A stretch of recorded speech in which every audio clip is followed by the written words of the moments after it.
আপনার NID card দিয়ে আপনার নামে কয়টি সিম রেজিস্ট্রেশন করা আছে এটা কিভাবে চেক করবেন চলুন দেখে আসি। সর্বপ্রথম আপনারা চলে যাবেন মোবাইল ফোনের ডায়াল প্যাডে। মোবাইল ফোনের ডায়াল প্যাডে চলে আসবেন।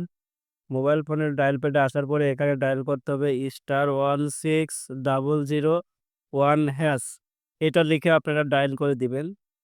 ডায়াল করার পর একটু অপেক্ষা করবেন। অপেক্ষা করার পর এখানে দেখতে পাচ্ছেন আপনার এনআইডি কার্ডের কিন্তু লাস্টের ৪ টা ডিজিট কিন্তু এখানে বসিয়ে দিতে হবে। তো আমি আমার এনআইডি কার্ডের ৪ টা ডিজিট এখানে বসিয়ে দিব, লাস্টের ৪ টা ডিজিট।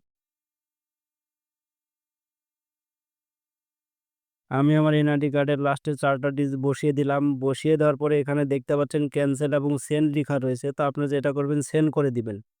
তো আমি সেন্ড করে দিব। আর সেন্ড করার পরে এখানে কিন্তু এসএমএস আসবে। তার জন্য অপেক্ষা করতে হবে। দেখতে পাচ্ছেন এখানে কিন্তু আমার এসএমএস চলে আসছে এবং এসএমএসটা আমি ওপেন করে দিলাম।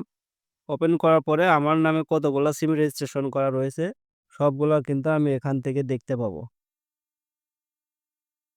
সো ভিডিওটা যদি ভালো লাগে অবশ্যই আমার ফেসবুক পেজটিকে ফলো করবেন এবং যারা আমার ইউটিউব থেকে দেখছেন অবশ্যই সাবস্ক্রাইব করে সাথে থাকবেন। ধন্যবাদ সবাইকে।